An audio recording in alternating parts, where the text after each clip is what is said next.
Le djihad, en gros, c'est comment imposer le califat, l'islam, par l'épée, en fait, globalement. C'est considéré... Oui, c'est la guerre. Et que tout ça, c'est une somme de décisions humaines. En fait, c'est très humain, la religion, tu vois. Donc ça les fait chier, les islamistes. Tu le ramènes à son terrain humain. Tu te dis, il y a des gens, leur objectif, c'est, de toute façon, on déteste l'islam. Donc, comme notre postulat, c'est de détester l'islam, tout ce qu'on va formaliser comme analyse derrière va devoir valider notre détestation de l'islam. Des attaques sont en cours dans les 10e et 11e arrondissements de la capitale. Et dans tous les exemples où la gauche a essayé de se faire copain avec les islamistes, ils se sont fait démonter à la fin. Moi, je suis pas en train de dire que j'aime l'islam. Je suis en train de dire que je suis ni pour ni contre, mais que je veux juste qu'on fasse de la science, en fait. Barrez-vous! Il y a des attentats, il y a des attentats! J'ai l'impression qu'on vit dans une dystopie. C'est à vous que je m'adresse particulièrement ce soir. Bonjour, c'est Louis-Marie. Et Seb Musset. C'est jamais trop. Pas assez. Bienvenue dans ce nouveau numéro de Jamais trop pas assez, un numéro hors série, un peu exceptionnel, puisque nous enregistrons le 11 novembre, mais cette émission sera diffusée le 13 novembre, le jour des 10 ans des attentats terroristes qui ont eu lieu sur le sol français, au Stade de France, au Bataclan et sur des terrasses de cafés parisiens. Et nous allons parler un peu de tous les angles morts de l'analyse de ces attentats, avec une invitée exceptionnelle que vous avez déjà vue lors d'une précédente émission sur Charlie Kirk. Il s'agit de Célina. Bonjour Célina. Bonjour. Bonjour. Et bien sûr, je serai accompagné de mon fidèle Louis-Marie, que je vais sans plus attendre inviter à dérouler son édito de la semaine. De quoi vas-tu nous parler, Louis-Marie ? Eh bien, on va parler justement de Paul Becher. Ah bon ? Voilà, je surprends tout le monde, qui écrit sur Facebook 2025 est le nombre de conseils que nous donnons en moyenne par mois. C'est aussi l'année où nous cesserons d'en donner. Après 175 ans d'existence, l'enseigne du boulevard Beaumarchais dépose le bilan. Sur les boulevards parisiens, les enseignes baissent le rideau. À Saint-Michel, les vitrines vides succèdent aux boutiques fermées. Les beaux commerciaux ne trouvent plus preneur et une chaîne de vêtements bon marché ou un restaurant de hamburgers s'installe. Peu à peu, Paris affiche son déclin. Que s'est-il passé? Où sont passées nos heureuses perspectives, qui est devenue la fin de l'histoire qu'on nous promettait il y a 30 ans, maintenant qu'elle a repris son cours? Il y a 10 ans, qui ne se souvient pas? Ce jour-là, vendredi 13 novembre 2015, c'était la journée internationale de la gentillesse. C'est d'abord une première équipe qui se fait exploser aux abords du Stade de France, puis une autre de 3 personnes qui défouraillent dans les rues du 10e et du 11e arrondissement, mitraillant les terrasses des cafés et des restaurants. La troisième charge se déroule dans la salle de concert, le Bataclan, où 1500 personnes assistent au concert du groupe The Eagle of Death Metal. Dans la soirée du vendredi 13 novembre 2015, 3 commandos islamistes tuent 130 personnes, en blessent 431. Dans Paris et sa banlieue, ce qui constitue l'attentat le plus meurtrier hors attentat aérien perpétré sur le territoire et le 3e en Europe, après celui du 11 mars 2004 à Madrid, 191 morts, et celui du 22 mars 2024 à Moscou, 143 morts. Déjà en janvier de la même année, les frères Kouachi et Ahmed Koulibaly commettaient l'attentat contre Charlie Hebdo et l'hypercachère de la Porte de Vincennes. Mais ce vendredi 13 novembre, c'était la journée internationale de la gentillesse. Merci Louis-Marie. Justement, pour commencer cette émission, j'ai envie de vous poser la question. Comment vous avez appris la nouvelle? Que faisiez-vous le 13 novembre? Et qu'est-ce que vous avez ressenti sur le moment, tout de suite? Alors, je commence le 13 novembre, je dormais. Ah. Et je l'ai appris le 14 par une série de Pourtant, SMS. C'est arrivé très tôt dans la soirée quand même. Je pense que je suis né vieux, moi, c'est ça fondamentalement. Et je l'ai appris par une série de textos de la mère de ma fille qui s'inquiétait de savoir où nous étions. Voilà. D'accord. Donc je l'ai appris le samedi 14 de cette manière-là. D'accord. Célina, toi, c'était... Alors moi, je me souviens très bien, le vendredi 13 novembre, j'étais chez un ami, Charles, qui habitait dans le 14e arrondissement. Et quelque part, j'ai envie de dire heureusement, puisque moi, en fait, j'habitais pas loin de Ménilmontant. Donc en fait, j'étais plus ou moins pas très loin des quartiers qui ont été visés par les terroristes. Et j'aurais très bien pu être sur une des terrasses ou pas loin si j'avais pas été chez mon ami Charles. Et donc moi, je l'ai appris via Twitter. J'ai commencé à avoir des tweets qui disaient il y a des fusillades dans le 10e arrondissement. C'est comme ça que je l'ai appris. Et ensuite, quand on a compris ce qui se passait, ça a été une soirée entière où moi j'étais prostrée sur le canapé de mon pote jusqu'à, 3-4 heures du matin, impossible de dormir, quoi. Alors moi, je l'ai appris comme toi sur Twitter. J'interviewais quelqu'un à ce moment-là, donc j'ai toujours l'enregistrement du moment où je l'apprends. Et moi, ce qui m'avait, le Bataclan, c'est une salle, je crois que c'est la salle de concert dans laquelle je suis le plus allé de ma vie parisienne. Je sortais beaucoup à l'époque et j'allais beaucoup au Bataclan. Et j'allais précisément au Bataclan, toujours au même endroit, à côté du bar, face à la Seine. Donc précisément là où il y a le plus de morts. Donc là, on arrive aux 10 ans. Ce projet d'émission, il est parti du traitement médiatique qu'on voit poindre depuis quelques semaines, qui a été longuement préparé en amont, puisque voilà, il y a eu moult documentaires et j'ai vu une série télé sur le service public qui s'appelle Des Vivants, qui traite des traumas post-attentat. Et en fait, moi, mon interrogation, c'est en synthèse, c'est que j'ai l'impression que ces 10 ans, c'est le moment, on en fait quelque chose de commémoratif, c'est une chose, mais c'est que ça. C'est-à-dire que c'est que le seul angle d'attaque médiatique, on va dire, de ces événements, quasiment le seul angle. Il y a quelques reportages sur la police, mais donc on est dans une sorte de calinothérapie un peu géante, globalement, qui vient du service public, en gros. Voilà, on est dans le sentimentalisme, dans la calinothérapie, dans le... Vous n'aurez pas ma haine. Voilà. Et je voulais savoir, moi, si vous partagez cette impression, est-ce que tu en penses, par exemple, Céline ? Alors, je partage totalement ton constat, même si je crois quand même avoir vu une ou deux interviews par-ci par-là de Hugo Micheron, et donc ce type d'auteur en fait qui a écrit sur le djihadisme. Mais globalement, j'ai effectivement l'impression que, en fait, depuis 10 ans, on a beaucoup de mal à traiter cette question-là, qu'il y a aussi une grande partie de la gauche intellectuelle qui se refuse carrément à traiter cette question-là autrement que par une position de victime des musulmans, donc avec de tout son antiracisme, l'islamophobie, etc. Donc ça, c'est un très très gros problème parce que on sait que globalement, la gauche intellectuelle est encore un petit peu dominante dans les cercles médiatiques, intellectuels, académiques. Et donc, même s'il y a une autre gauche qui essaye d'être un peu plus rationnelle et intelligente sur le sujet, elle peut se laisser un petit peu emporter par sa partie radicale. Donc, ce qui m'a beaucoup choqué dans le traitement médiatique, c'est qu'effectivement, ce que j'ai vu sur le service public, ça tient beaucoup du trauma. Donc effectivement, il y a eu des victimes, il y a des personnes qui sont traumatisées, mais j'ai envie de dire, quand on est un pays civilisé, qu'en plus on est le service public, qu'on est une démocratie moderne, ce genre de sujet-là, ça ne se traite pas sous l'angle de la psychothérapie. Je veux dire, la psychothérapie, c'est des trucs personnels, individuels, qui se traitent dans un cabinet de psy. Alors, je ne dis pas que ce n'est pas important de traiter, par exemple, de la question du stress post-traumatique, de ce genre de choses, mais autant en apporter un angle scientifique éventuellement. Comment ça marche le stress post-traumatique, quels sont les signaux, les symptômes, ce que tu veux. Avoir des gens qui nous expriment leur ressenti ou ce qu'ils ont vécu, ça n'apprend rien aux citoyens. Ça n'éclaire en rien le citoyen. Et normalement, le rôle du service public, c'est d'éclairer le citoyen. C'est de le rendre plus intelligent. C'est d'élever le niveau de sa conscience. C'est pas de nous ramener à un niveau finalement assez émotionnel, donc assez bas, assez tripal. Je dis pas que c'est mauvais en soi. Je dis que pour moi, c'est pas le rôle du service public. Le rôle du service public, il aurait été plutôt, à mon sens, peut-être de ne pas le dire aussi violemment que moi je pourrais le dire, mais où en sont les musulmans depuis 10 ans ? Moi, la vraie question que je me pose, c'est où en sont les musulmans ? Alors quand je dis les, attention, pas d'amalgame, tout ça, c'est pas les tous, mais c'est en tendance, on sent que les voix qui sont dans une logique d'aller vers un peu plus de rationalité, d'esprit critique, de tirer vers le haut l'islam, parce que quand on connaît bien le sujet, on sait que l'islam contemporain, malheureusement, il est encore pétri d'une théologie un peu médiévale, etc. Même un mec comme Tarek Oubrou le dit, tous les mecs qui essayent de tirer les gars vers le haut se font ostraciser, etc. Le rôle d'un service public, pour moi, aurait été d'amener une lecture un peu plus citoyenne, scientifique, intellectuelle, et mettre la lumière sur ces mecs-là. Oui, vas-y. Oui, c'était juste, j'attire l'attention. En 1995, 1996, il y a eu aussi une série d'attentats islamistes en France et qui n'ont pas donné lieu à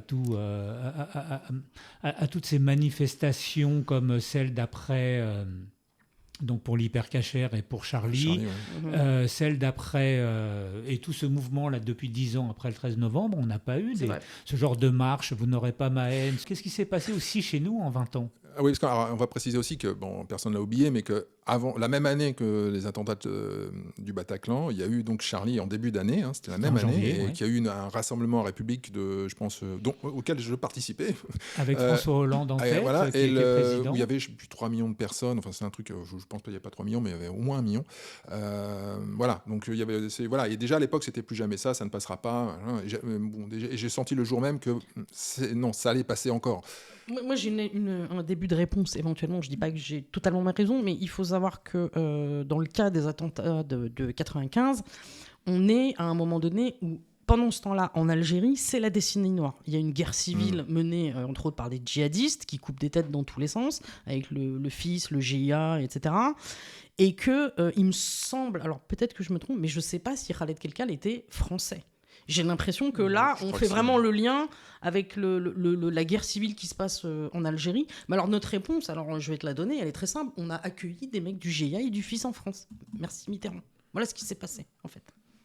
Mais ma remarque était non pas sur les causes des attentats, c'est pourquoi l'après 95-96, ça n'a pas donné lieu à cette sorte de cérémonie publique de pleurs du pays. Et que depuis 2015... Alors la cérémonie de pleurs, c'était après Charlie, c'était pas après le Bataclan. Donc ça veut dire que quand c'était des simples civils, c'est-à-dire ce qui s'est passé dans le RER, et ce qui s'est passé au Bataclan, il n'y a pas eu de... Parce que là, en fait, quand c'était Charlie, ça touchait un symbole, c'est la liberté d'expression. C'est pour ça qu'il y a des gens dans la rue. Mais il n'y en a pas eu après le Bataclan, hein.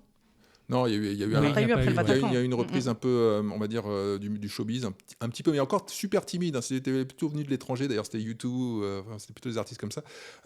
Et en 95, je vais ajouter, c'est que pourtant, ça a vraiment perturbé la société, parce que c'est pas un événement, 95, c'est une série d'événements qui ont été perlés sur 2 ou 3 mois. Oui, c'est le plan Vigipirate. Et je me souviens quand t'allais dans le métro, t'avais un risque, enfin, on te dit, on vivait vraiment dans un climat de terreur, bien plus, paradoxalement, qu'en 2015 en fait. On était vraiment très angoissés. Je me souviens de 95 là, moi je faisais mes études précisément là où ça a pété. 25 juillet, 17 août, 26 août, 3 septembre, 4 septembre, 7 septembre, 27, 29 septembre, 6 octobre, 17 octobre, 1 et 2 novembre. Tous les jours, il y en a pas tous les jours. La chronologie, c'est quasiment toute l'année 95. Tous les mois, voilà. Donc voilà, je sais juste pour préciser, mais c'était plus... D'abord, je n'ai pas souvenir que 10 ans après, on en ait parlé. Et peut-être que je me trompe, mais... Il n'y avait pas les réseaux sociaux non plus. Alors je ne sais pas, peut-être que ça a joué aussi. Ce qui veut dire qu'en fait, on est 30 ans après cette série-là, c'est complètement oublié. Donc là, on est sur les 10 ans de 2015. Dans combien de temps 30 ans de 95. Les 30 ans de 95. Dans combien de temps oubliera-t-on les 130 morts? Moi, je dirais plutôt qu'il est possible que, en fait, les attentats de 95, on ne les ait pas forcément non plus directement liés. Enfin, en tout cas, dans le débat public, dans la conscience globale, ou populaire, qu'on l'ait forcément lié à la question de l'islamisme, de cette idéologie islamiste. Il y avait une guerre civile clairement djihadiste en Algérie, notamment menée par les djihadistes en Algérie, mais j'ai pas l'impression que c'est ça qu'on a vraiment retenu dans le discours public, tu vois. C'était, il y avait dans le même temps, on avait encore les mecs de l'ETA, de l'IRA, tu vois. Donc pour nous, c'était aussi, ça baignait aussi dans. Il y a plein de groupes terroristes en fait qui se concurrencent, si tu veux. Alors que 2015, on est dans une logique où il y a Daesh, il y a eu Al-Qaïda avec 2001, parce que en fait, je pense que ce qui fait que ça change, c'est que c'est après 2001 aussi. Et où là, on prend conscience que l'islamisme, c'est une véritable idéologie, c'est une véritable matrice. Alors que 95, c'est une guerre civile en Algérie. Tu vois, je pense pas qu'on fait le lien sur l'aspect idéologique international.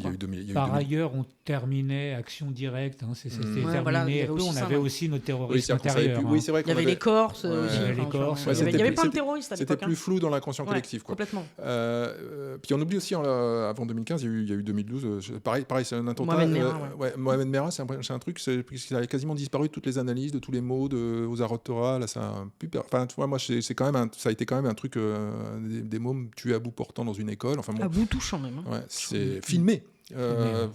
Voilà. Oui, filmé, ce qui d'ailleurs est exactement ce qu'ont fait les mecs du Hamas. C'est-à-dire que les mecs se filment en train de commettre leurs exactions.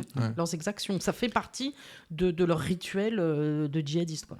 Et sur les faits eux-mêmes, est-ce que vous avez... Moi, j'aurais une question à Célina ou à toi aussi, à savoir, c'est en fait, quelle est la stratégie ? Puisque c'est un acte de guerre, donc il s'inscrit dans une stratégie plus générale. Donc, quelle est la stratégie des mouvements islamistes qui orchestrent des événements comme le Bataclan ? Alors justement, c'est intéressant cette question parce que, en fait, déjà, je ne connais pas forcément les stratégies des islamistes, j'en connais un petit peu. Surtout en termes de rhétorique, moi c'est surtout ce qui m'intéresse.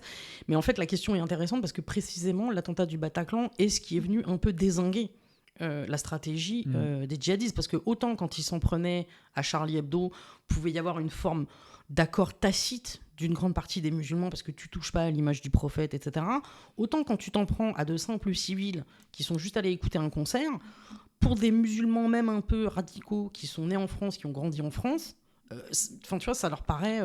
là, ils ont fait une grosse erreur, Daesh, en fait. Ils ont fait une grosse erreur stratégique. Ils ont perdu, entre guillemets, du soutien et de la crédibilité.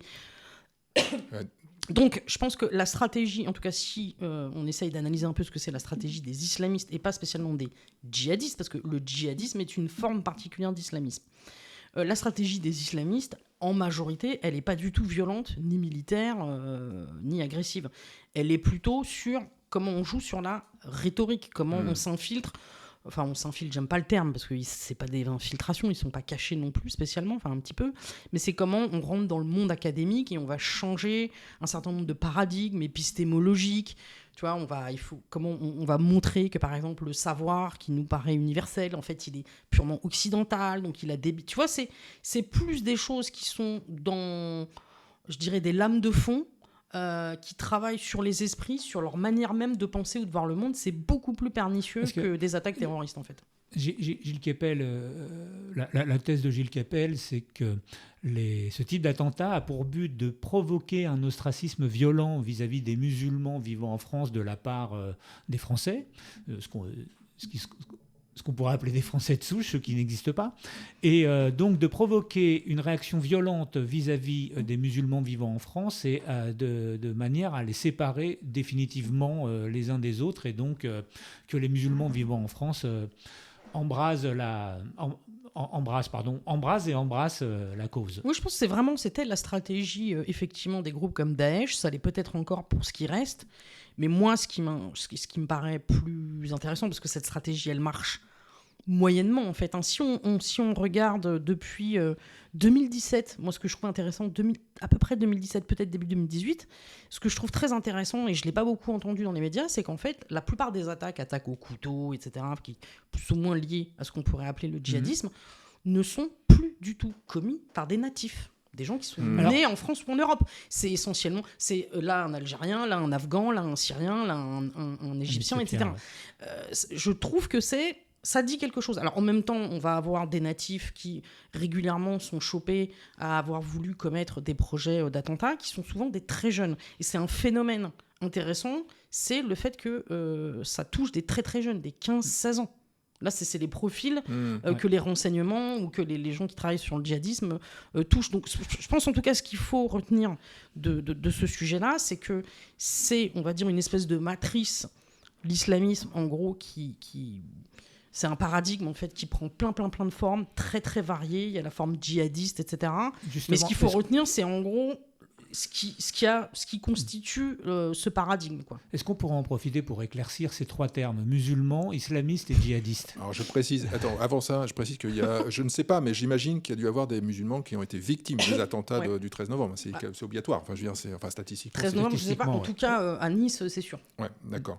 Alors, triple définition. Oui, voilà. Est-ce que non, mais je suis pas une méga spécialiste. Mais en gros, ce que je pourrais dire entre islamisme et djihadisme. Oui, alors ce que je pourrais dire, c'est que, en gros, je vais commencer par définir islamiste. Enfin, essayer de donner des exemples un peu concrets de ce que c'est l'islamisme. En gros, on peut donner un exemple qui est celui des frères musulmans, qui est un des plus importants.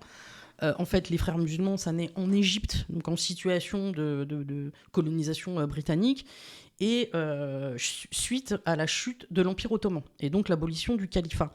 Et en fait, il y a un premier type en 1925 qui s'appelle Ali Abd Razik, je crois, Al-Razik, quelque chose comme ça, qui écrit un ouvrage qui dit qu'en gros, donc c'est suite à la chute de l'Empire ottoman et de la fin du califat, et qui explique en gros, en fait, les musulmans, ils n'ont pas besoin d'avoir cette structure qui s'appelle le califat. En fait, le califat, c'est juste une construction socio-historique, ça n'a rien de religieux. On peut très bien être musulman dans des démocraties, dans n'importe quel type de régime, et donc qui essaye d'expliquer que tout ce lien entre religieux et politique qui soi-disant serait consubstantiel de l'islam et qu'on ne pourrait pas les détacher, c'est-à-dire en gros l'islam c'est pas qu'une religion, c'est aussi toute une civilisation, un système politique, etc. Lui, le mec, il arrive en 1925 et il dit non, c'est pas vrai. Voilà. Donc il fait partie de ces mecs-là un peu réformistes, modernistes, qui dit les gars, maintenant, voilà, tu vois, ok, on s'est pris une tatane, mais maintenant on avance, on essaye de devenir des démocrates, d'avoir un peu une analyse critique et rationnelle de notre propre religion, comme l'ont fait les Européens, les Occidentaux, avec le judaïsme et le christianisme. Et à ça répond un type, Hassan al-Banna, je crois qu'il était professeur des écoles ou un truc comme ça, et qui dit ah mais non, pas du tout en fait, mec. Tu dis n'importe quoi, si on fait ça, en fait, on trahit la parole de Dieu ou je sais pas quoi, enfin tu vois, en gros. Et non, l'islam, c'est un système total, global, ça doit tout régir, des rapports économiques, politiques, etc.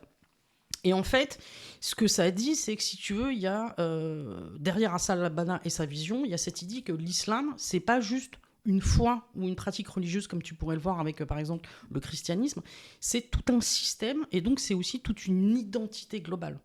C'est quasiment comme une méga race en fait, quoi. Tu vois, c'est genre l'islam, c'est une super ethnie, c'est une méga nation, tu vois, c'est au-dessus des races, au-dessus des nations, c'est une méga identité. Donc c'est total. Et en fait, même si une partie des musulmans sont pas du tout islamistes, il se trouve qu'une partie de l'islam en Europe, si tu veux, a été infusée par cette façon d'aborder l'islam. Ça ne veut pas dire qu'ils sont islamistes, mais ils ont des trucs qui viennent de ce machin-là. Et donc, en fait, l'islamiste, c'est vraiment le militant de l'islam qui, d'une manière ou d'une autre, va chercher à faire en sorte qu'on considère les musulmans et l'islam comme une identité ou quasiment une ethnie, tu vois, un groupe spécifique, particulier. Donc l'islam n'est plus une religion avec différents courants, tu vois, avec les salafistes qui sont les plus tarés de l'histoire et éventuellement des soufis un peu mystiques, libéraux, tu vois, comme des Abdenour Bidar et autres, et tu te dis non mais ces mecs-là, il y a zéro problème, enfin, tu vois, c'est un pur citoyen français et il se trouve que sa foi ou son truc spirituel c'est le soufisme, mais tu vois, ce mec-là, tu vois ce que je veux dire, il y a zéro problème. Non, pour eux, l'islam, c'est un truc homogène quasiment. D'où le terme islamophobie, etc., qui est repris par les gens de gauche. C'était ma question, parce que... Non, mais ça vient de là, en fait, tu vois. L'islamophobie... Donc l'islamiste, pour moi, ça va être vraiment celui qui voit l'islam comme une identité totale, qui considère qui aborde quasiment l'islam et les musulmans quasiment comme une ethnie. Donc si tu t'attaques à des salafistes, tu t'attaques à l'islam et aux musulmans. Tu vois, c'est pas tu t'attaques à un courant extrémiste. D'accord. Et le musulman, ça va être plutôt, en gros, celui qui se contente de considérer que lui doit avoir un lien avec le vertical, enfin le transcendant avec son Dieu, et qu'il applique en gros plus ou moins ce que Dieu... Mais ce qui est un peu moins dans une relation horizontale et donc, identitaire. Est-ce que quand LFI notamment reprend à son compte la lutte contre l'islamophobie, il... ne participe pas lui-même à cette globalisation. Si, complètement. Complètement.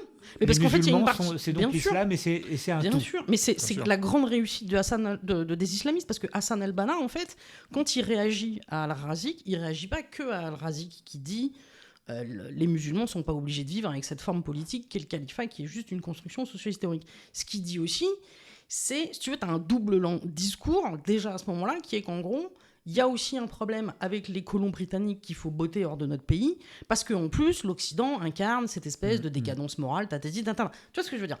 Et donc, en fait, une partie de la gauche radicale, par anticolonialisme, par anti-impérialisme, retient que la partie « on s'attaque à l'Occident », qui est méchant, qui a été impérialiste, etc., en oblitérant complètement le fait que dans le monde musulman et arabe, il y a aussi ces blindés aussi d'impérialistes et de colonialistes et de ce que tu veux, donc eux, on critique jamais. Donc ils retiennent juste à leur compte l'attaque de l'Occident.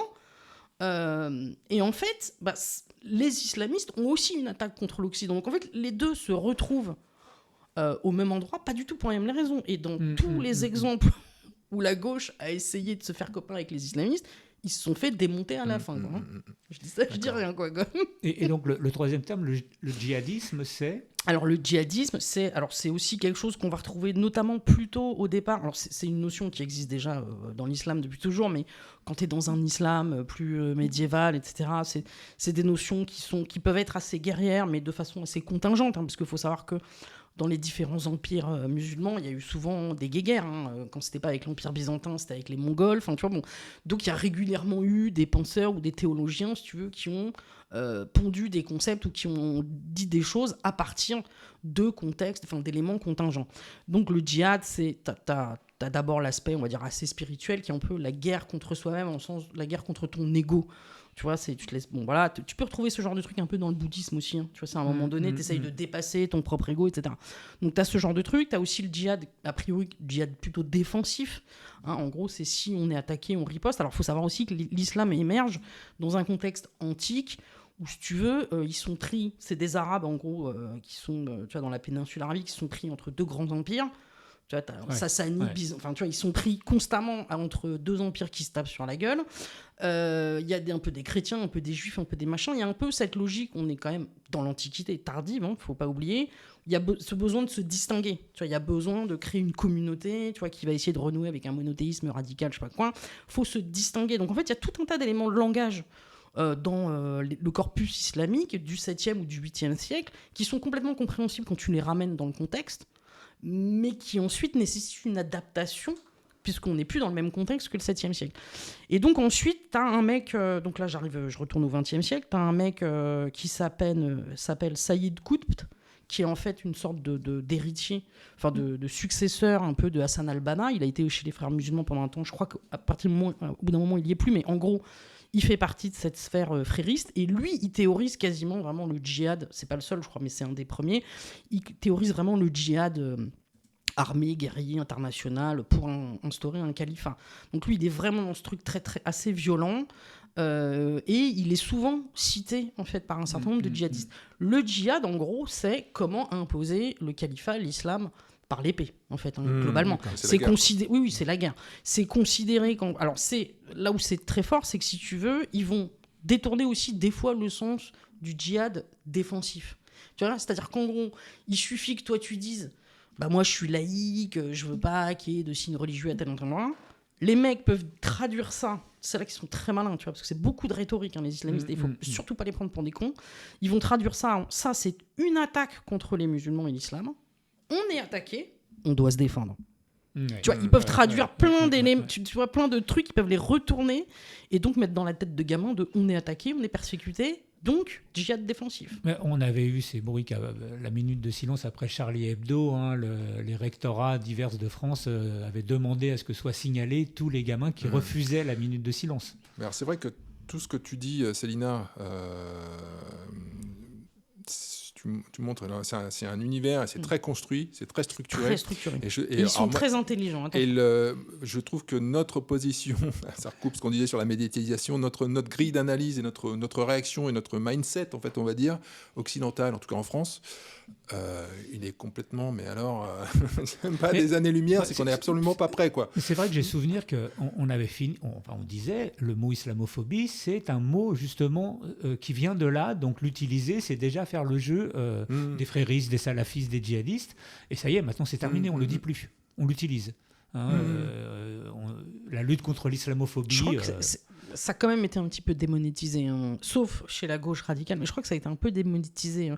Non, mais en fait, ce que je trouve un peu triste, moi, en fait, c'est que, en réalité, au sein de l'islam, il y a, parce que l'islam produit des dégénérés sanguinaires, mais l'islam produit aussi des gens merveilleux, très éduqués, très éclairés, très brillants. Je pense à un mec comme Mohamed Harkoun, par exemple, qui met globalement, qui mettait, paix à son âme, des gifles à beaucoup de nos intellectuels, hein, tu vois, parce que le mec était quand même extrêmement brillant.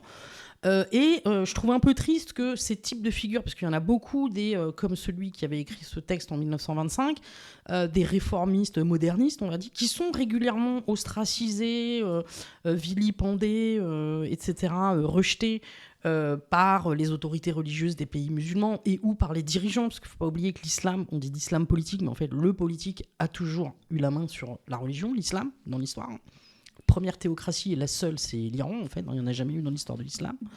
Ils sont toujours mis sur le côté, ils sont obligés d'aller un peu en Occident, tu vois, pour finalement pouvoir publier, étudier. Il n'y a que l'Occident qui les écoute un petit peu, et en fait, à partir du moment où une grande partie de la gauche intellectuelle a le pouvoir, tu vois, de diffuser des idées, de donner de la validité à un concept, que ces gens-là ne mettent pas beaucoup d'énergie à pousser, tu vois, ou à revitaliser ou à remettre en avant des penseurs même qui sont déjà décédés du siècle d'avant, ou tu vois, qui ont été des vrais penseurs modernistes, réformistes, qui voulaient vraiment qu'il y ait la séquence Descartes et la séquence Lumière, mais appliquée au monde musulman et au monde arabo-musulman. Je trouve que c'est une faute. Ouais. Je trouve que c'est une faute absolue du service public et même en général de nos élites intellectuelles. Je le dis aussi par rapport à un certain nombre de militants laïcs, etc., qui ont tendance à très rapidement démonétiser des mecs, par exemple comme Tarek Oubrou, qui a été frère musulman, parce qu'il a fait, qui a été frériste, parce qu'il a fait partie de l'UOIF.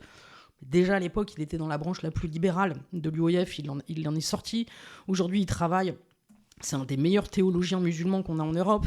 Il travaille sur une théologie de l'adaptation, de l'acculturation, en gros de l'assimilation, pour dire simplement. Il dit tout un tas de choses dans sa théologie qui sont totalement impossibles à valider pour un frériste. Le fait que le Coran puisse être créé, le bouquin. Tu vois ce que je veux dire ? Il y a tout un tas de trucs, si tu veux, où c'est impossible pour un frériste de valider ce qu'il raconte, que le voile, en fait, ça n'a jamais vraiment fait partie de l'islam, que de toute façon, ça n'existe pas, les vêtements islamiques. Donc il y a des mecs comme Bajrafil, Mohamed Bajrafil. Alors pareil, le problème, c'est que ces mecs ont toujours plus ou moins eu un passé frériste à un moment donné, parce qu'il a plus ou moins validé ce que disait Youssouf al-Qaradawi. Vous pourrez aller voir qui c'est. Mais les mecs ont cheminé, ont évolué, tu vois. Et en fait, on a des militants un peu laïcs, etc., si tu veux, qui ne veulent pas accepter que les mecs puissent cheminer, qui restent toujours dans cette espèce qui cultivent la méfiance et le soupçon permanent sur n'importe quel musulman public, et qui vont te sortir à chaque fois les concepts de taqiya, de machin. Pour moi, c'est extrêmement dangereux ce qu'ils font. Je veux dire, les gauchistes vont faire pareil, ils vont te dire le RN, en fait, ils ont un agenda caché, fasciste. Je veux dire, tu ne peux pas avoir une démocratie viable si tu es tout le temps en train de cultiver le soupçon sur les gens. Il faut que tu amènes des preuves. Moi, par exemple, je peux te prendre un discours, tu mets le discours d'un mec que je considère comme frériste, je vais essayer de t'apporter des éléments objectifs et étayés pour te dire, tu vois cette tournure-là, tu vois ce type de langage, cette syntaxe, l'expression qu'il utilisait à ce moment-là, la façon dont il contourne telle réponse, telle question. Je pourrais te montrer des éléments objectif de son... Tu vois ce que je veux dire ? Ce qui est intéressant, c'est une pensée qui peut s'appliquer à tout. C'est la pensée du fascisme inconscient qu'on avait après mai 68. Et c'est l'idée qu'il y aurait donc une sorte de corpus idéologique sous-jacent dans tout ce que tu dis. Et l'avantage de cette pensée, c'est, bon, d'abord, elle n'obéit pas du tout au principe du rasoir d'Occam. Donc, elle permet, c'est une forme de complotisme, elle permet de te faire dire tout et son contraire, parce que tu ne sais pas, ça veut dire que. Donc c'est quelque chose qui est très rassurant pour l'intelligence, parce que d'abord ça permet de ne pas s'en servir. Elle est bonne cette punchline, je vais la garder. Je la note.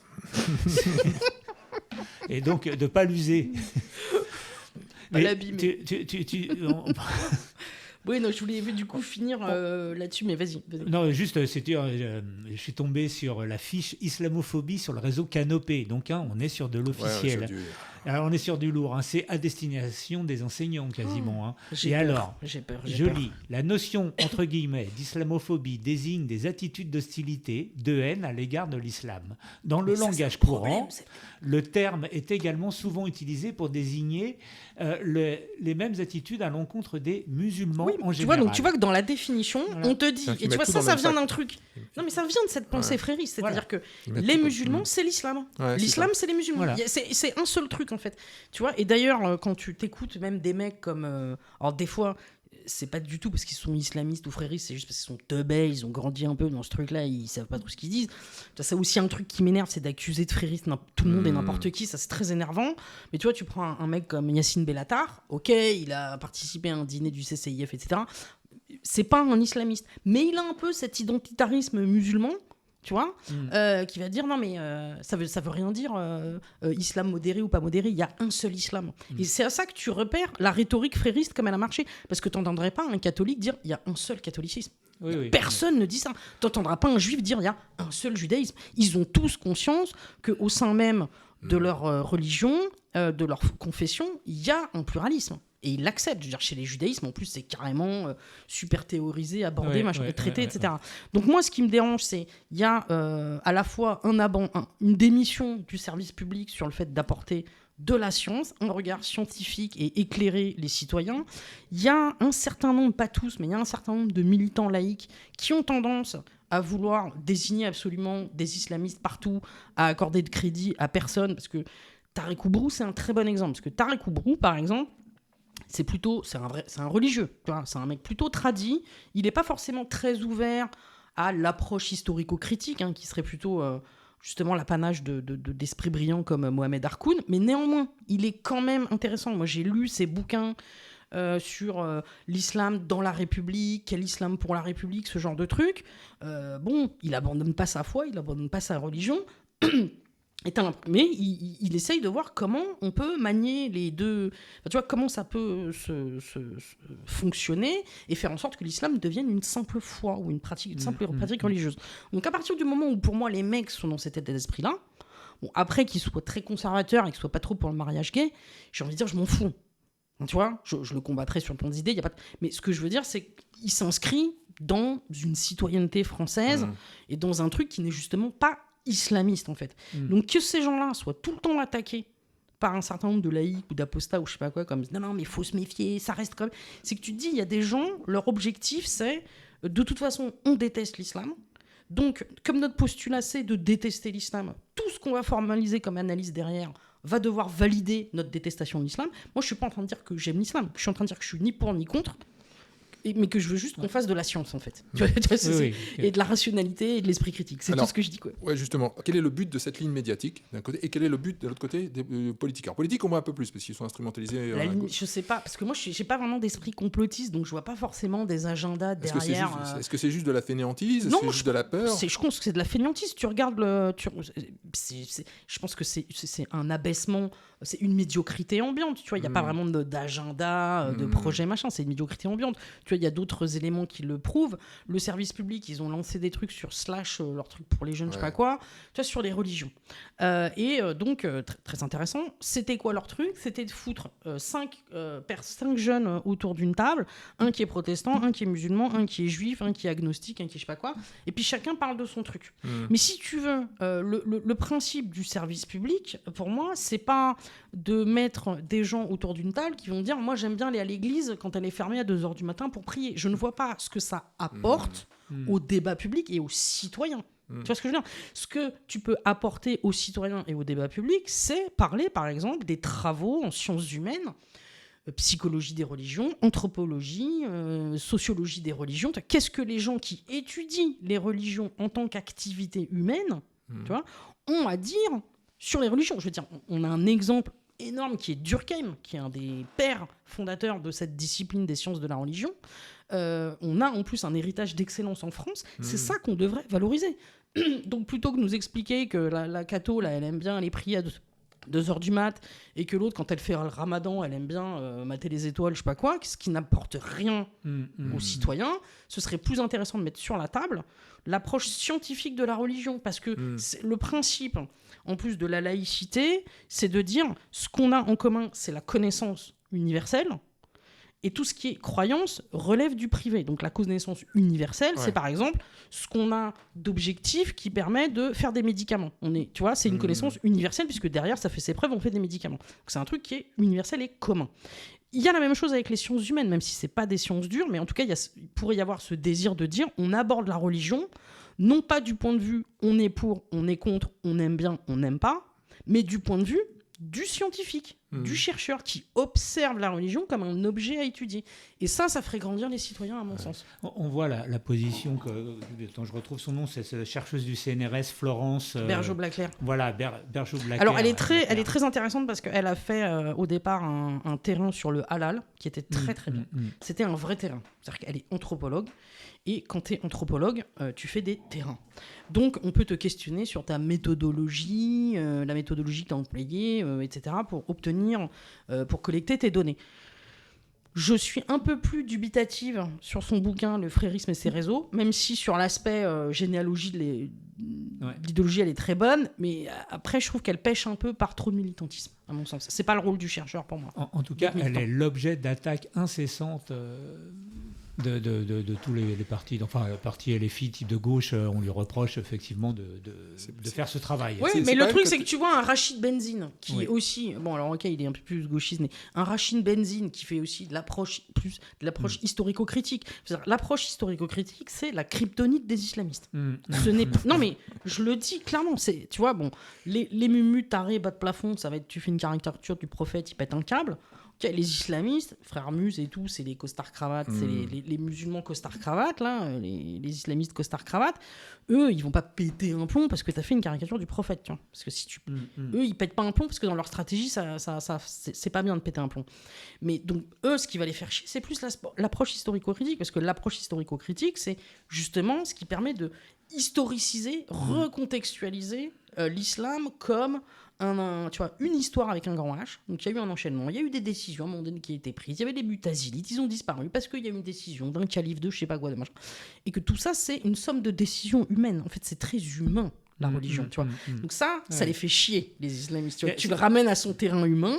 Donc les Rachid Benzine, etc., ils sont pas menacés, ces gens. Enfin, je veux dire, les gens qui font l'approche historico-critique, ils sont pas menacés. Un Tarek Oubrou, alors lui, c'est le côté imam. Lui, quand il fait des interviews sur France Culture en expliquant que les musulmans, ils sont quand même très hypocrites et qu'en plus, ils ont une fièvre de la norme religieuse et que c'est une catastrophe, il se fait pas menacer. Donc, tu vois ce que je veux dire, c'est que, bon... voilà. La question que je me pose, tu dis, en parlant de point de vue historico-critique, c'est la position de l'Iran, le chiisme, les chiites, hein, puisque tu dis c'est la seule théocratie musulmane. Curieusement, curieusement ou pas, ce sont des chiites. Oui, mais la plateforme de la révolution islamique de Khomeini, au départ, c'était une plateforme frériste. D'accord. Et en plus, on s'est documenté le lien entre frères musulmans et parce que révolution islamique. L'Iran, l'endroit où ça se situe, toujours du point de vue historico-critique, même géographico-critique, hein, c'est l'ancienne... Géocritique. La Perse. C'est la Perse. Ah ouais. Et la Perse qui a été le foyer du retour des grands traducteurs, enfin les grandes traductions, donc le moment où les textes de mathématiques d'Euclide et grecs sont revenus en Europe parce que traduits par les Arabes. Ou même le corpus beaucoup, islamique lui-même a beaucoup été étoffé et travaillé en Perse. À l'arrivée des chiffres dits arabes, ça a été pour le coup grâce aux grandes traductions, la période des grands traducteurs qui se situait à Bagdad. Voilà, oui, au moment des Abbassides. Voilà. Ouais, c'est ça, complètement. Donc on est sur l'Iran se situe dans cette région-là. Oui, il y a aussi beaucoup de théologiens ou d'exégètes qui viennent de ce coin-là. En fait, on a un certain nombre notamment des collecteurs aussi, même des hadiths. Je crois qu'il y en a un certain nombre qui viennent de ce monde-là, qui ne sont pas forcément arabes, effectivement. Alors, je vais revenir je vais quitter la Perse et je vais revenir dans la France Potemkin, parce que c'est ici que ça se passe. Alors, moi, j'ai envie de te demander si parce qu'on en parlait l'autre jour, on voit, en repartant du sujet qui nous intéresse aujourd'hui, les attentats du 13 novembre, on voit que, il y a une tentative de les inscrire dans le passé comme événement à la fois fédérateur, mais en même temps une sorte de, une grande cérémonie guimauve de larmes qui est complètement coupée de tout terreau, pas de souffrance, mais de pourquoi. Alors, pourquoi on en est arrivé là. Et voilà, aussi bien l'analyse sur je vous recommande la petite vidéo de Brut qu'ils ont fait sur les jours précédents, les attentats, et comment, en fait, si simplement quelques contrôles avait été respecté aux frontières et il y avait eu une bonne connexion entre les services, il n'y aurait tout simplement pas eu ces attentats. Alors s'il y avait eu autre chose qu'une frontière entre la Belgique et la France. Voilà, et parce qu'il faut savoir que Abdeslam a été arrêté avant et après les attentats, et relâché. Mais il avait été arrêté pour quelle raison ? Alors, je sais, alors la première fois, il y avait son nom qui était... Alors, il faut revoir le documentaire de Brut, mais je crois que son nom était apparu quelque part, je ne sais plus... Et la deuxième fois, c'est un contrôle, tout bêtement, sur la route, où, je sais pas, après les attentats, ils contrôlaient justement les... Après, on va dire encore que la police est raciste et qu'ils arrêtent tous les Arabes en voiture. Voilà, je suis désolé. Il y a un des témoignages, parce qu'à l'époque, il y avait les caméras ont filmé, il y avait effectivement des Maghrébins qui se sont fait arrêter, ils ont dit, bon, on comprend, c'est normal, effectivement, ils cherchent, bon, voilà, quoi. Mais bon, ça, c'est quand tu fais un avis de recherche, c'est un avis de recherche. Hein. Si t'es grand blond bleu et que l'assassin est grand blond bleu... Oui, c'est ça, c'est un peu comme si on faisait une recherche de néo-nazis et qu'on ciblait des noirs pour pas stigmatiser les blonds aux yeux bleus. Contrôler des filles quand même, là, pour Guy Georges, là, tu vois. Mais, non, mais donc voilà, donc il y a ce... Donc voilà, depuis, en fait, on a eu d'autres attentats, il y a eu Nice, mais on constate quand même qu'on s'oriente plus vers ce dont on parle assez souvent, du do-it-yourself. Alors, c'est globalement, généralement, c'est vraiment on est parti, comme je le dis à chaque fois, on est parti de mecs qui prennent des cours d'aviation pendant des années pour cibler. C'est un truc, quand ils pensent, le 9/11, c'est un truc de préparation assez dingue, quoi. Maintenant, un mec qui se lève. Le Bataclan aussi. Hein, le Bataclan, ils avaient des ceintures, des gilets d'explosifs. Oui, mais j'ai l'impression que c'est déjà un niveau en dessous, là, tu vois. On est déjà, ils n'avaient pas l'avion. Mais c'est très efficace, on est d'accord. Mais là, maintenant, on est carrément dans du je me lève, je vais buter des gens, quoi. Voilà. Et j'ai même couteau de cuisine. Et on le voit.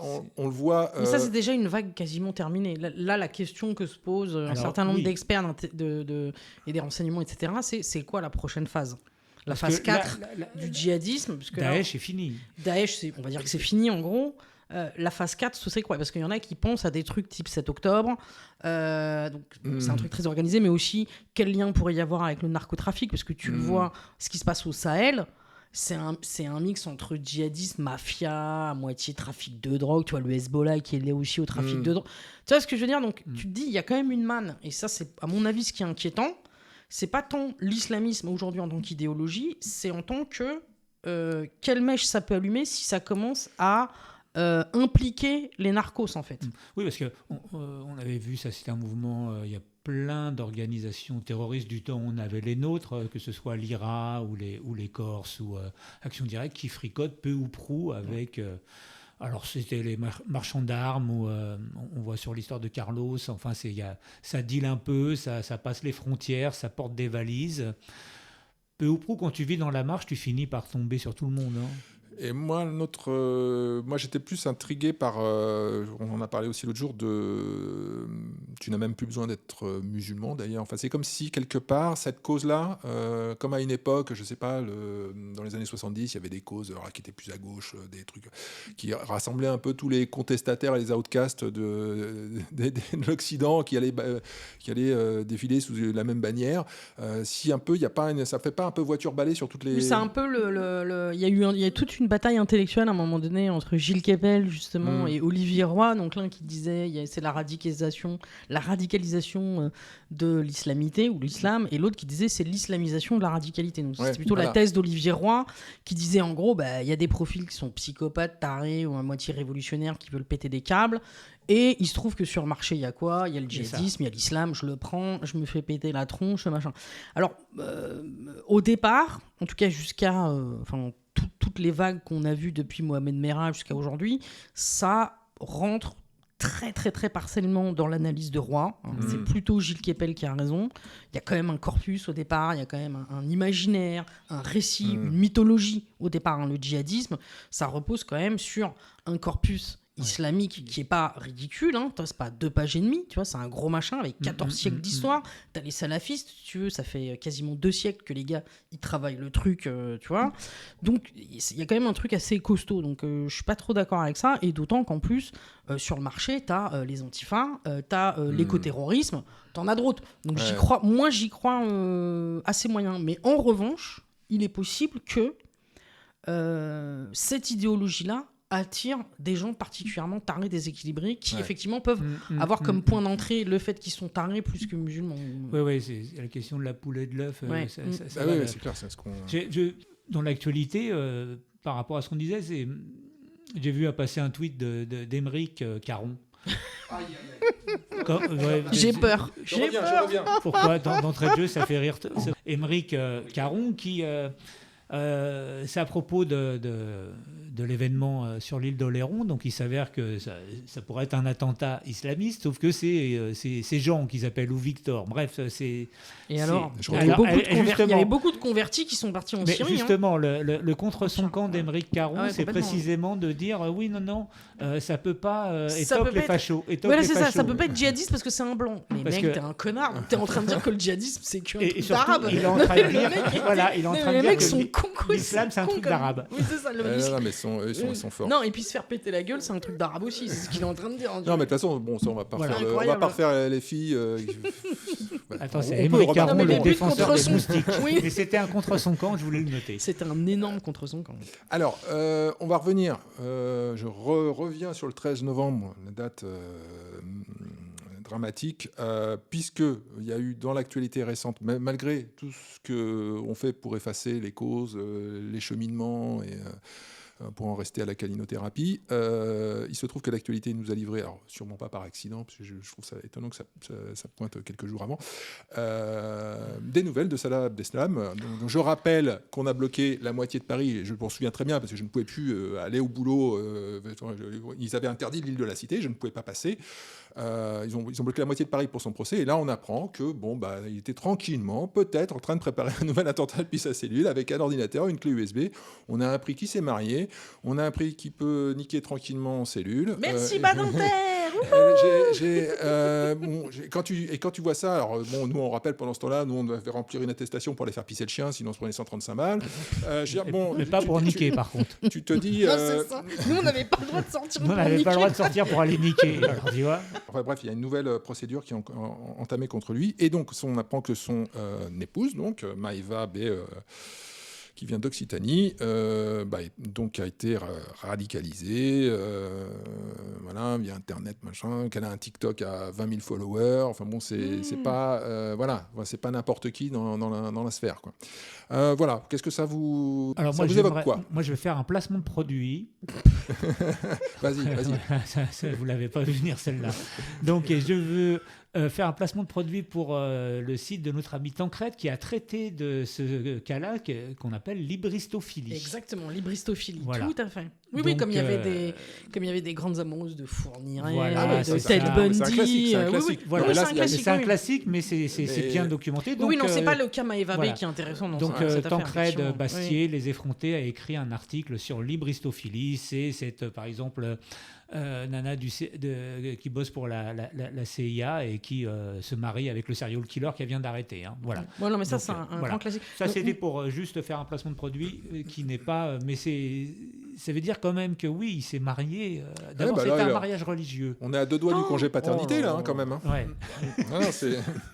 Ouais, bah moi, ce que ça me dit, c'est quand j'ai appris ça, honnêtement, ça fait partie des situations où je sais pas quoi dire. Parce que je me dis, mais on vit dans. Enfin, j'ai l'impression parfois que la réalité dans laquelle on vit, c'est un délire total, en fait. Enfin, c'est complètement dystopique. J'ai l'impression qu'on vit dans une dystopie. Tu vois ce que je veux dire? C'est toute la journée, on nous dit le danger, c'est l'extrême droite, la menace, c'est l'extrême droite. Tu dis, mais en fait, moi, quand je regarde la réalité objective, tous les jours, quand il y a des attaques au couteau, des lynchages de gays, des trucs qui crament, des policiers qui sont attaqués, des attentats, des machins, tu vois, c'est ce qui concrètement pourrait constituer tous les éléments d'une extrême droite, parce que je rappelle quand même que les nazis, au départ, c'était quand même les SA, une des milices dans la rue, qui fracassaient la gueule de tous les mecs avec qui ils n'étaient pas d'accord.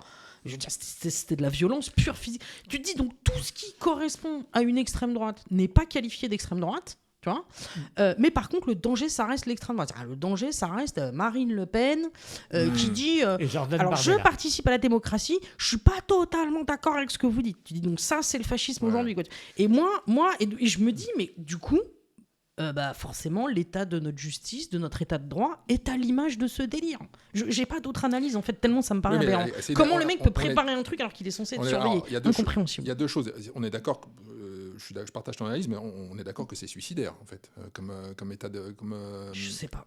Pourquoi ? Parce que moi, je me pose la question de la rationalité. Pourquoi rationnellement je suis un peu comme disait, comment il disait, c'est Chatterton, je sais pas comment il disait, je sais plus comment Chesterton. ouais, qui disait c'est les idées chrétiennes devenues folles. Je crois qu'on est on est là-dedans en fait. Hein. Et comment tu parlais justement de désarmement, on va dire institutionnel et presque intellectuel, mais en fait ça va de pair. C'est là qu'on retombe avec le traitement médiatique et j'ai l'impression l'ensemble. Oui, c'est ça. Tous les gauchistes de dire non, mais peut-être que en fait c'est parce qu'on a été trop dur avec lui que le mec mais même avec la meurtrière de Lola c'était pareil, c'est faut comprendre quand ça arrive on pleure, on comprend pas, ils étaient si gentils. Toi, ils descendaient les vieilles femmes et ils disaient bonjour aux poubelles. Quand il y avait c'était le nazisme bienveillant. Les enseignants, le talibanisme inclusif. La réaction de certains enseignants après Samuel Paty, traumatisme. Il n'y a eu aucune analyse vraie. Aucune analyse. Moi, je me souviens de discussions avec des enseignants. Ouais. Je dis, mais en fait, parce que là, il y a eu le scandale du fonds Marianne qui a été sous-traité. Ou même l'affaire Mila. Je veux dire, l'affaire Mila, elle a un peu vrillé, machin. Moi, je préfère pas la calculer, mais je peux comprendre pourquoi elle a vrillé. Genre, la gamine, à 16 ans, elle doit se faire exfiltrer. Non, mais vous vous rendez compte de ce que ça veut dire le terme exfiltrer de son lycée. Elle a 16 ans. À 16 ans, elle doit se faire exfiltrer de son lycée. Est-ce qu'on peut juste s'attarder sur les mots, tu vois, parce que moi c'est ça pour moi, la France Potemkin, c'est vraiment ça. C'est on utilise tout le langage pour dénoncer l'extrême droite, la menace du fascisme. Et tu dis, et en fait, le vrai fascisme, la vraie extrême droite, c'est-à-dire ce qu'on met vraiment derrière ces mots-là, c'est pas du tout qualifié comme ça devrait. Il y a une espèce de je sais pas, c'est complètement flippant. On lui accorde pas les circonstances atténuantes par ailleurs. Non. Elle n'a pas le droit d'être. Non, parce qu'il y a les bonnes victimes. Voilà, les bonnes victimes, c'est effectivement celles qu'on voit sur le traitement France TV, celles qui disent non, mais je suis allée à la rencontre du terrorisme pour essayer de comprendre. Et moi, je juge pas. Je veux dire qu'il y ait des gens qui aient besoin de faire ce genre de trucs pour leur reconstruction, c'est leur démarche individuelle. J'ai aucun jugement à porter là-dessus. Mais de la même manière que je pose pas non plus de jugement sur un Patrick Jardin. Qui a rejoint Reconquête et qui est vénère toute la journée parce qu'il a perdu sa fille au Bataclan. Si tu veux, pour moi, il n'y a aucun jugement à porter ni sur l'un sur l'autre. Le truc, c'est France TV, lui, il a choisi son camp. Oui, il a choisi, Et tu vois, il a choisi que Patrick Jardin, lui, c'était un enculé de facho. J'ai la sensation que ça participe d'un déni du réel de cette petite classe moyenne, les losers d'en haut dont parle Todd, qui essayent de rester constamment dans une position de surplomb. Alors avec une forme de bigoterie, tu sais, de tendre la deuxième joue alors qu'il n'y croit pas, mais surtout qui essaye de rester, je suis meilleur parce que je te propose d'être mon égal. Ouais. Non, il ne propose pas d'être leur égal, justement. Pas du tout. Moi, ce que je vois avec cette espèce de je dirais le clergé inclusif, moi je l'appelle comme ça, je sais pas comment on pourrait le clergé du progressisme ou la gauche culturelle, enfin on lui donne tous les noms qu'on veut. C'est au contraire, je pense qu'ils veulent pas du tout d'égalité. Je veux dire, les Arabes, les musulmans, les immigrés, c'est leur bon sauvage. C'est leur sujet. Ils ont même une approche quasiment monarchique du truc. C'est des sujets, c'est même pas des citoyens égaux. Je veux dire, quand ils aiment bien reparler de fraternité, quand ils te disent qu'il faut accueillir tous les migrants, les machins, etc., ils n'ont pas compris le principe de la fraternité. La fraternité, c'est quand on se regarde en tant qu'égaux. C'est je vois en toi un autre moi. C'est pas la charité. Et eux, si tu veux, ils parlent de fraternité. En fait, ce qu'ils veulent dire, c'est charité. Ils te parlent de vivre ensemble. En fait, ils te disent de tolérer des comportements ou des paradigmes ethnoculturels qui sont intolérables. En fait, rien n'a de sens. Pour eux, c'est... En fait, il faut pas... si tu veux, on peut pas justement considérer les immigrés ou les Arabes, les musulmans comme des égaux, parce que si tu les considères comme des égaux, tu les regardes les yeux dans les yeux, tu leur dis, écoutez les gars... on va se parler franchement sur votre religion, l'islam. Il y a un problème. Les salafistes, ils ont trop pris la main. Maintenant, il faut un peu d'approche historico-critique. Il faut un peu secouer le truc. Allez, les gars, on y va, quoi, tu vois. Tu leur dis ça si c'était égaux. Tu leur dis pas ah non, mais je comprends qu'en fait, t'es décidé de voiler ta gamine parce qu'en fait, tu te sens discriminé. Non, mais on est où là ? Tu vois bien aussi qu'il y a une volonté à gauche, très clairement. Ça, je l'ai vu, revu, vérifié, revérifié. On est pour l'ouverture des frontières, faites venir tout le monde, machin. Non.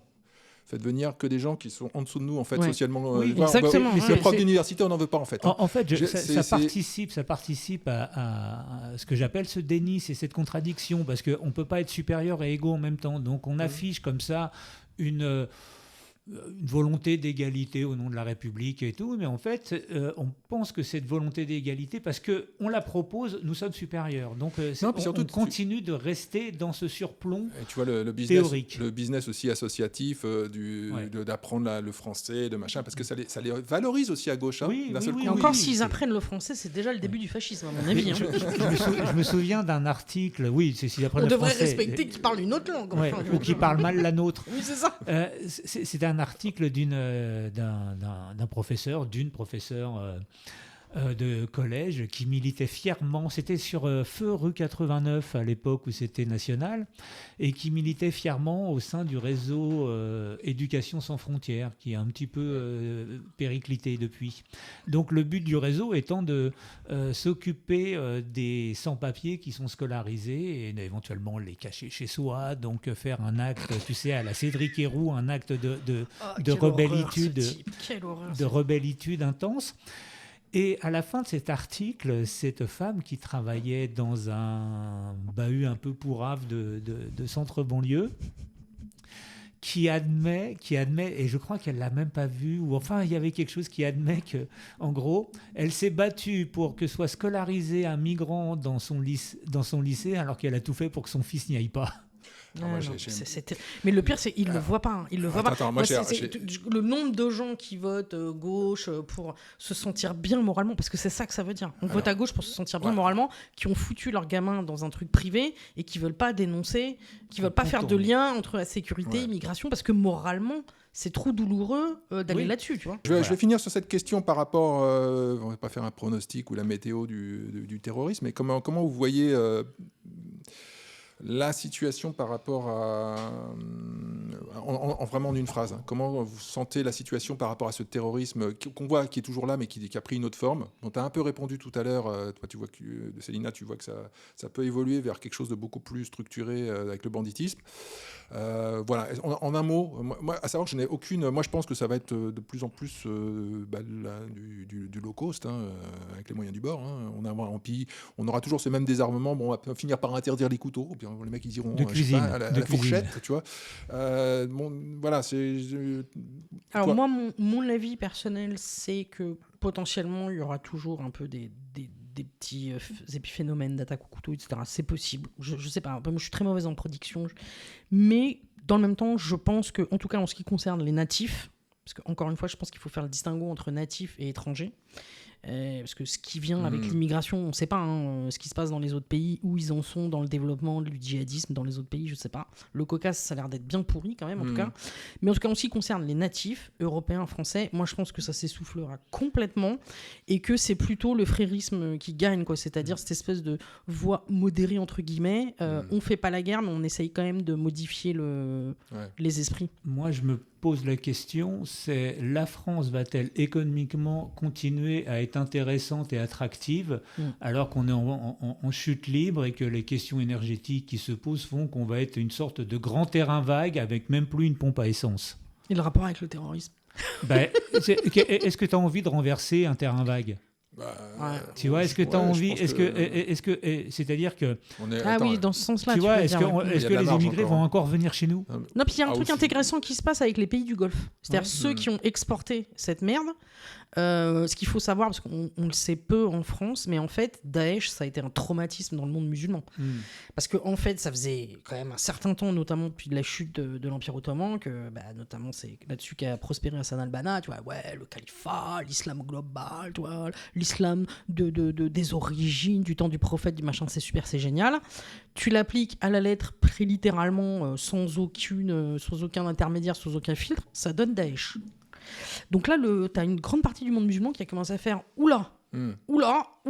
Donc tu as des pays comme les Émirats, l'Arabie Saoudite, qui ont fait un virage à 180 degrés. Je veux dire, tu as un mec comme MBS en Arabie Saoudite, lui, il a dit ouvertement, je le dis avec mes mots, donc évidemment, vous vous doutez qu'il l'a dit plus soft, mais il a dit en gros 80% des hadiths, donc tu vois, les hadiths, c'est les propos rapportés du prophète, c'est tout le corpus hors Coran, mais qui est quasiment considéré au même niveau. Lui, il a dit 80% c'est de la merde. Okay. Y compris ceux qui sont considérés comme authentiques. Lui, il a dit, en fait, il y en a que une centaine, parce qu'en fait, t'as les ultra-authentiques, les moyens, les faibles. Mais au-dessus de authentique, tu as un autre statut, c'est les Mutawa, je sais pas quoi, enfin, faudrait retrouver le terme. Et eux, il y en a une centaine de hadiths qui sont considérés comme ultra super, total, uber authentique. Ils sont que 100. Et en gros, le mec a dit... Ceux-là et pas les autres. Ceux-là et pas les autres. Ce qui est quasi une mini-révolution dans le sunnisme. Hein.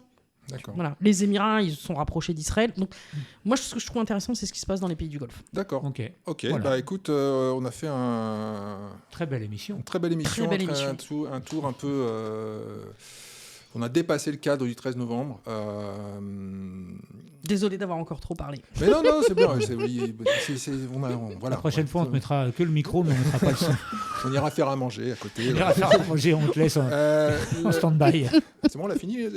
On mange quoi?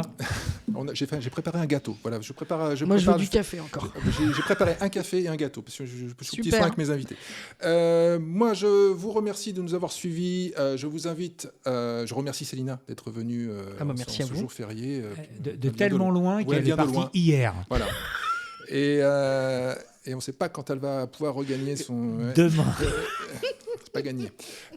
Donc on se retrouve la semaine prochaine pour un Jamais trop pas assez recentré sur l'actualité. Je vous invite bien sûr à vous abonner massivement. Vous pouvez voilà, vous abonner, vous commenter, partager. Alors, j'imagine que cette émission, il y aura beaucoup de réactions, donc n'hésitez pas à commenter. Je vous invite à la modération dans vos propos, bien sûr. Ne vous jetez pas dessus. Je fais Respect, bienveillance et tantrisme. Voilà. Talibanisme inclusif.